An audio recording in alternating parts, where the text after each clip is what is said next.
நம்முடைய கிறிஸ்டியன் லைஃப்பை பார்த்தீங்கன்னா, நம்ம கிறிஸ்தவன் ஆனதுலேருந்து பாஸ்டர் என்னன்னே தெரில, அந்த பாவ சிந்தையே வரமாட்டேங்குது எனக்கு இந்த போராட்டம்லாம் அப்படியே முடிஞ்சு போச்சு, அப்படியே என்னன்னே தெரில பாஸ்டர், டோட்டலாக என் மைண்டே மாறிடுச்சு, இப்போ என்னால் வேறு எதுவுமே தப்பே யோசிக்க முடியல அப்படின்னு இருக்கா?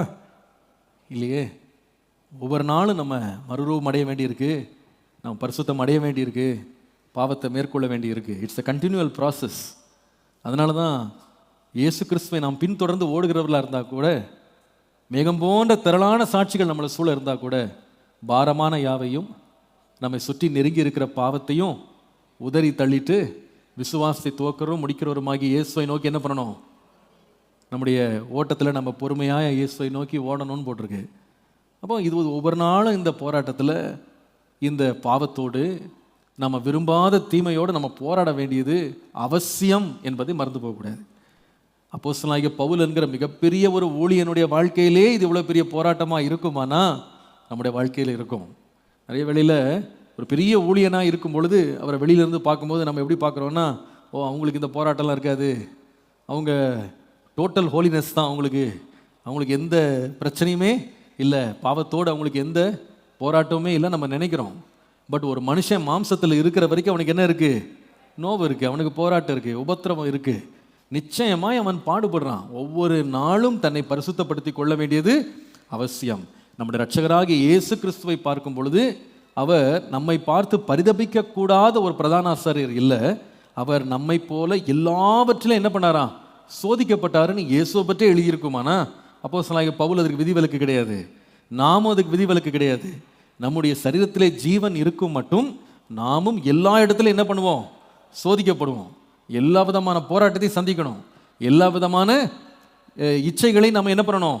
போராடி தான் ஆகணும். ஏன்னா என்னன்னா, இந்த பாவம் நம்மை மேற்கொள்ளாமல் நாம் வாழ்வது தான் கிறிஸ்தவ வாழ்க்கை.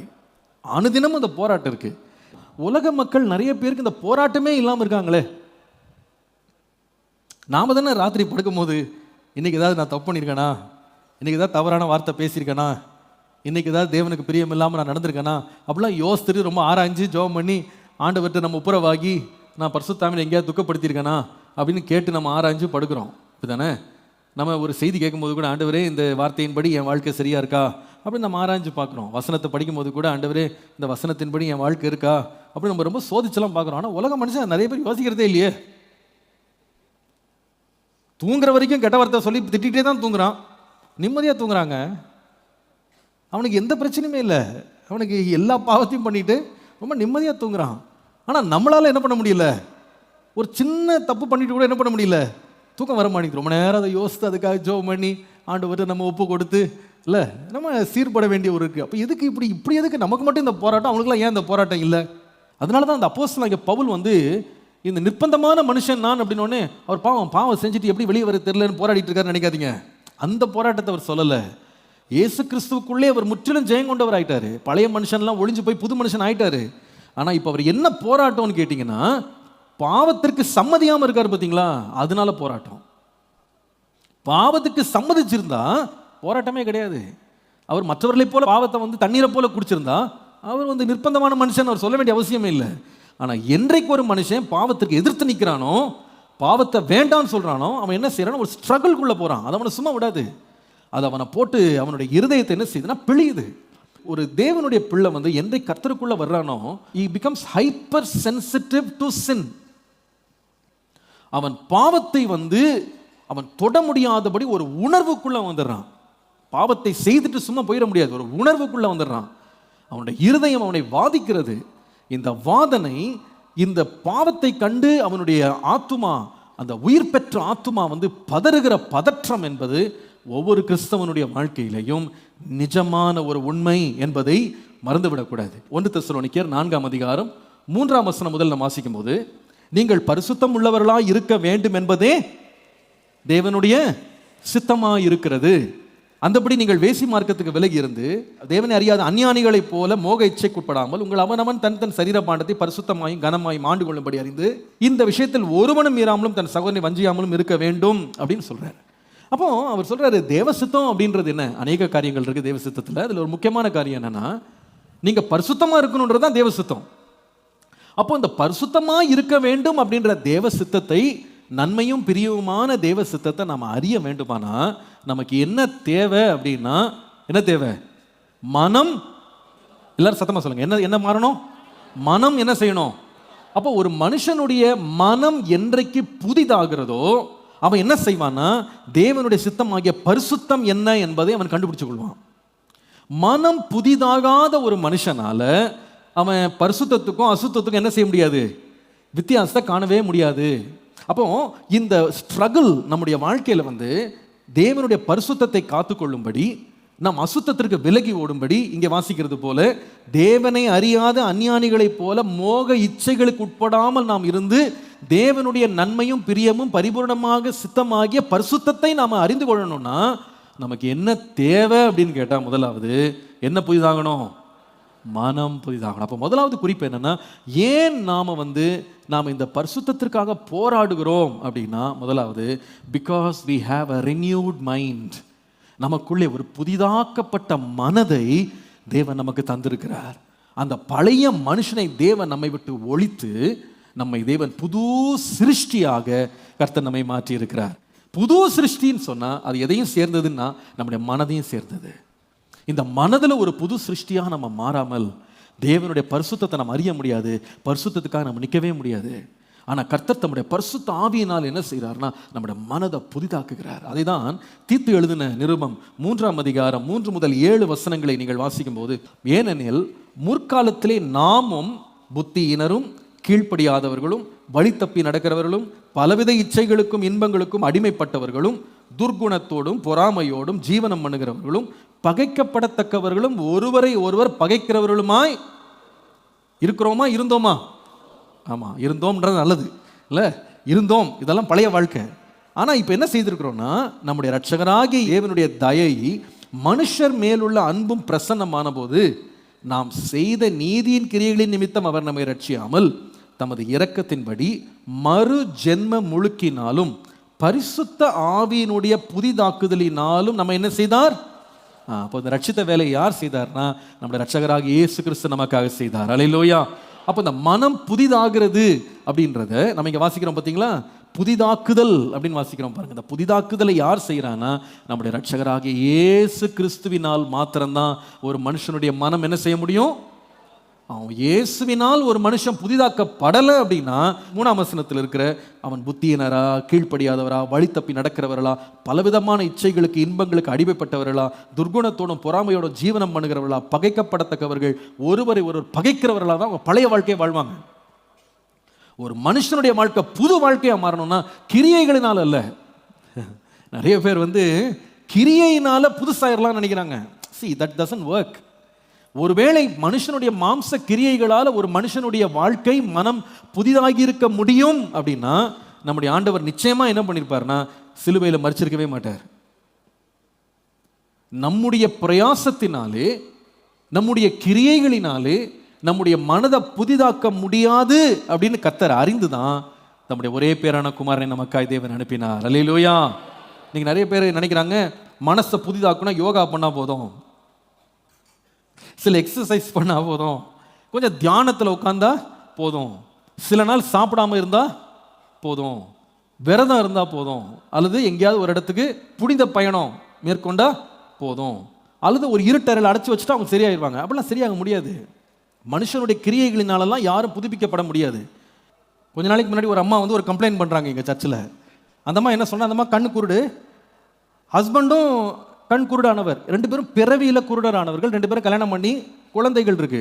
அந்த அம்மா எதுக்காக ப்ரேயர் ரிக்வெஸ்ட் எழுதி கொடுக்குறாங்கன்னா, எங்கள் ஹஸ்பண்ட் வேற பெண்ணை பார்த்துக்கிட்டு இருக்காருன்னு, என்னை விட்டுட்டு வேற பெண்ணை என்ன பண்ணுறாராம், என்ன பார்த்துக்கிட்டு இருக்காருங்க, கண்ணே இல்லைங்க பார்க்கறதுக்கு. அவர் சொல்கிறாராம், உன்னை எனக்கு பிடிக்கல, நான் வேற பெண்ணை என்ன பண்ண போகிறேன், கல்யாணம் பண்ண போகிறேன்னு மிரட்டுறாரு பாஸ்டர், நீங்கள் ஜோம் பண்ணுங்க. ஒரு அம்மா உண்மையாங்கன்னு பொய் சொல்ல, உண்மையாக சொல்கிறேன். அந்த அம்மா சொல்கிறாங்க ஏங்க இந்த மனுஷனுக்கு கண்ணே இல்லைங்க,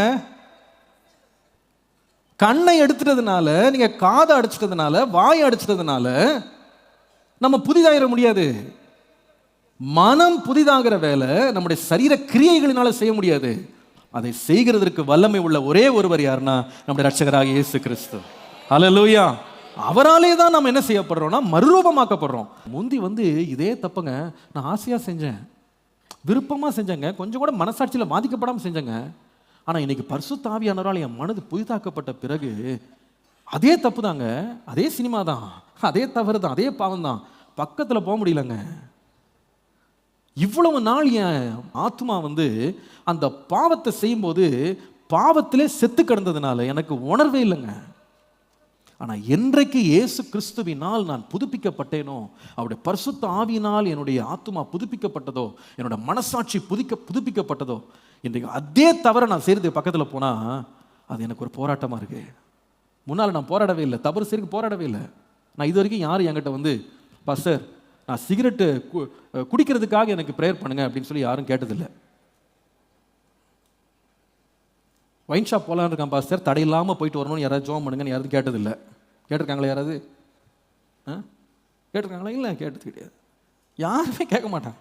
ஏன்னா அதுக்கு ஃப்ரீ வே, அது ஓப்பன் வே. அது தப்பு செய்யணுன்றவனுக்கு தடையே வர மாட்டேங்குதுங்க. சர்ச்சுக்கு வரணும்னு தடை வருது. புரியுதுங்களா? இப்போ பாருங்க, இப்போ நம்ம ஆராதனைக்கு முன்னால் கூட நம்ம ஜோம் பண்ணுறோம், ஆண்டவரே இந்த ஆராதனைக்கு வர்றவங்களெல்லாம் தடைகள் எல்லாம் விலக்கி கொண்டு வரோம். மற்றபடி தப்பு செய்கிற போகிறோம் எனக்கா ஜோம் பண்ணிருக்கானா? இந்த மாதிரி நீங்கள் தப்பு செய்யலான் இருக்க, தடை இல்லாமல் தப்பு செய்யணும் அப்படி நான் ஜெபம் பண்ணுறான் இல்லையே. தடையே இல்லாமல் ஃப்ரீவேயாக இருக்குது அவனுக்கு. ஜெபமே பண்ணாமல் எல்லா கதவும் திறந்துருக்கு. இதோ திறந்த வாசலை வைத்திருக்கிறேன் அப்படின்ற மாதிரி போய் தாராளமாக செஞ்சுட்டு வந்துடுறான். போகும்போதும் தடை இல்லை, வரும்போதும் தடை இல்லை. ஆனால் நீங்கள் அதே பாவத்தை செய்யக்கூடாதுன்னு ஒரு தீர்மானம் எடுங்க, அதுக்கு என்ன போராட்டம் இருக்கும் தெரியுமாங்க? என்ன போராட்டம் தெரியுமா? நிறைய பேர் நினைக்கிறாங்க போராட்டம் எல்லாம் ஜெயிச்சிடலாம்னு நினைக்கிறாங்க. That's not true. இந்த மரண சரீரத்தோடு நான் போராடுறேன். நான் முன்னால் எப்படி இருந்தேன்னா போராட்டமே கிடையாதுங்க, எனக்கு தப்பு செய்யறதுக்கெல்லாம் போராட்டமே கிடையாது. ஆனால் இன்றைக்கோ நான் மறுஜென்மம் பெற்றதுனால, நான் புதிதாக்கப்பட்டதுனால இதை நான் போராடுறேன். ஆனால் இந்த போராட்டத்தில் உங்களுக்கு ஜெயத்தை கொடுக்கறதற்கு பரிசுத்த ஆவியானவர் நமக்கு துணையாக இருக்கிறார். பாருங்க, நான் நல்லா சொல்கிறேன், நிறைய பேர் self control, self confidence, self effort, சுய பிரயாசம், மனபலம், மன தீர்மானம், இதெல்லாம் வச்சுக்கிட்டு நினைக்கிறாங்க நான் இந்த பாவத்திலேருந்து மேற்கொண்டுடலாம், பாவத்திலேருந்து மேற்கொண்டுடலாம். நான் உண்மையாக சொல்கிறேங்க, சுய பிரயாசத்தினால் அல்ல, நமக்காக எல்லாவற்றையும் செய்து முடித்த கர்த்தர் மேல் ஒருவன் சார்ந்து கொண்டு அவருடைய பரிசுத்த ஆவியின் பலத்தை அவன் பெற்றுக்கொள்வான். ஆனால் இந்த உலகத்தை ஜெயிக்கிற பலனை கர்த்தர் நமக்கு தருவார். ஹல்லேலூயா, ஹல்லேலூயா. என்னை பலப்படுத்துகிற இயேசு கிறிஸ்துவினாலே எல்லாவற்றையும் செய்ய முடியும். நம்மை முற்றிலும் ஜெயம் கொள்ள பண்ணுகிறவர் அவர்தான். அவர் தான் நம்ம மனதை மறுரூபப்படுத்துகிறார். நான் சொன்னது போல் நீங்கள் கண்ணை கட்டிடலாம், நீங்கள் காதை கட்டிடலாம், எங்க மேலே தலையிலேருந்து கால் வரைக்கும் நீங்கள் பேண்டேஜ் போட்டுருங்க, மேலேருந்து கீழே வரைக்கும் பூட்டு போட்டுருங்க. ஒரு தவறு செய்யாமல் இருக்க முடியும்னு நினைக்கிறீங்களா? நிச்சயமாக முடியாது. ஒரு முறை ஒருவர் சொன்ன சாட்சி எனக்கு ரொம்ப அதிர்ச்சியாக இருந்தது. அவர் இந்த பீடி பிடிக்கிற பழக்கம் அவருக்கு ரொம்ப பயங்கரமான பழக்கத்தில், அவர் அடிமைத்தனத்தில் இருந்தாராம். அவர் சொல்கிறாரு, அந்த பீடி பிடிக்க மாட்டேன்னு சொல்லி நான் எத்தனையோ பேர் மேலே சத்தியம் பண்ணிட்டேன், எத்தனையோ பேர், தாய் தகப்பன் எல்லார் மேலேயும், பிள்ளைகள் மனைவி எல்லார் மேலே சத்தியம் பண்ணி 1 வாரம் நல்லா இருப்பேன், 2 வாரம் நல்லா இருப்பேன், அதுக்கப்புறமா திரும்ப அந்த பீடி பழக்கம் எனக்குள்ளே வந்துடும். அந்த 2 வீக்ஸ் 3 வீக்ஸ் தான் அந்த மனக்கட்டுப்பாடெல்லாம், அந்த 3 வீக்ஸ் தான். அதுக்கு மேலே என்னால் தாக்கு பிடிக்க முடியாது, என்னால் அதை மேற்கொள்ளவே முடியாது. அவர் சொல்கிறாரு, ஒரு முறை அவர் என்ன பண்ணிட்டாராம், கடைசி அட்டம்ப்டாக அவர் நினச்சாராம், என் கையில் காசு இருந்தால் தானே நான் பீடி குடிக்கிறேன், என் கையில் காசு இல்லைன்னா நான் என்ன பண்ண மாட்டேன், பீடி வாங்க மாட்டேன் அப்படின்னு சொல்லிட்டு ஒரு தீர்மானம், பயங்கரமான மன தீர்மானம் எடுத்துகிட்டு அவர் என்ன பண்ணாராம், அந்த குறிப்பிட்ட மாதத்துலேருந்து தன்னுடைய முழு சம்பளத்தை மனைவிட்ட கொடுத்துட்டாராம். கொடுத்துட்டு சொன்னாராம், நான் கேட்டால் கூட நீ காசு கொடுக்காத, சாப்பாடு சமைச்சு கொடுக்குற அது போதும், அதுக்கு மிஞ்சி நான் கேட்டால் கூட காசு கொடுக்கூடாது, நான் வேலைக்கு சைக்கிளில் போயிடுறேன், நான் கேட்டால் கூட காசு கொடுக்கூடாது. அந்த மனைவி, சரிங்க நீங்கள் சொல்கிற மாதிரி நான் செய்கிறேன். அப்போ இவர் காசு கேட்க மாட்டேன்னு தீர்மானம் பண்ணிட்டாரு, அந்த அம்மா காசு கொடுக்க மாட்டேன்னு அந்த அம்மா தீர்மானம் பண்ணிட்டாங்க. ஒரு நாள் ராத்திரி, இது நடந்து ஒரு வாரம் 2 வாரம் எல்லாம் சரியாக இருந்த மாதிரி தான் இருந்துச்சு. ஒரு 12 மணிக்கு மேலே அவரால் அந்த பீடியை அவரால் நினச்சிட்டு அதை விட முடியலையாம். என்ன பண்ணாரான்னு தெரியுமாங்க? என்ன பண்ணாரா சொல்கிற சாட்சி அப்படியே சொல்கிறேன். அவர் சொல்கிறாரு, அந்த வீட்டுக்கு வாசலுக்கு வெளியில் ஒரு சந்து முனை, அந்த சந்து முனையில் சில பேர் பக்கத்தில் உள்ள கடையிலிருந்து பீடி வாங்கிட்டு குடிச்சு அப்படி அங்கிட்டு கீழே போடுவாங்களாம். இவர் என்ன பண்ணாரா தெரியுமாங்க? ராத்திரி ஃபுல் இருட்டில் 4 காலில் இந்த மனுஷன் அப்படியே போய் அந்த இடத்துல தடவுனாராங்க. எதுக்கு தடவுனார்னா, விட்டு போன ஒரு பீடி துண்டு கிடைக்குமா. அவர் சொல்கிறார் சாட்சியில், அந்த பீடி துண்டுங்க, யாரோ குடிச்சு போட்ட பீடி துண்டை எடுத்து வாயில் வச்சு ஸ்மோக் பண்ண பிறகு தான் அவரால் தூங்க முடிஞ்சுதான். அவர் சொல்ல, என்னால் கண்ட்ரோலே பண்ண முடியல, அதுக்கு மேலே என்னால் கண்ட்ரோல் பண்ண முடியல. அநேகருடைய வாழ்க்கையில் தங்களுடைய மாம்ச பலத்தையும் தங்களுடைய மன பலத்தையும் தங்களுடைய கட்டுப்பாடையும் வச்சுக்கிட்டு நான் பரிசுத்தமாக வாழ்ந்துடலாம்னு நினைக்கிறாங்க. நான் சொல்லுவேன், இதெல்லாம் நமக்கு முடியாதுன்னு சொல்லி தான் நம்மை பலப்படுத்தும்படி சர்வ வல்லமையுள்ள தேவன் நமக்காக சிலுவையில் நமக்காக மரித்தார். ஹல்லேலூயா. அவரை விசுவாசிக்கிற எவனும் அவன் பிழைப்பான். ஹல்லேலூயா. நீங்க உங்க பலத்தில் அல்ல, இன்னைக்கு சொல்லுங்க, இயேசுவே நீர் அனுப்பி கொடுத்த பரிசுத்த ஆவியின் வல்லமையை எனக்குள்ள தாரும். உலகத்தை ஜெயிக்கிற ஜெயத்தை எனக்கு தாரும் அப்பா. நான் பரிசுத்த வாழ்க்கையை வாழ்வதற்கு என்னோட மாம்ச பலத்தால் என்னால் முடியாது. மாம்சமும் ரத்தமும் பரலோக ராஜ்யத்தை சுதந்திரிக்கவே முடியாது. உம்முடைய பரிசுத்த ஆவியின் வல்லமையினால தான் நான் சுதந்திரிக்க முடியும் ஆண்டவரே. நான் சொல்லுவேன், நீங்கள் எந்த மனுஷ பலத்தையோ எந்த மனுஷ ஞானத்தையோ நீங்கள் சார்ந்து கொள்ளாம இன்றைக்கு ஒரு தாகத்தோட பரிசுத்த ஆவியானவரே என் மேலே இறங்கி வாரோம், உம்முடைய வல்லமை என் மேலே தாரோம்ப்பா, உம்முடைய அபிஷேகத்தை என் மேலே தாரோம்ப்பா, உம்முடைய வல்லமையினால் என்னை தரிப்பியும் ஆண்டவரே அப்படின்னு கேட்டு பாருங்க.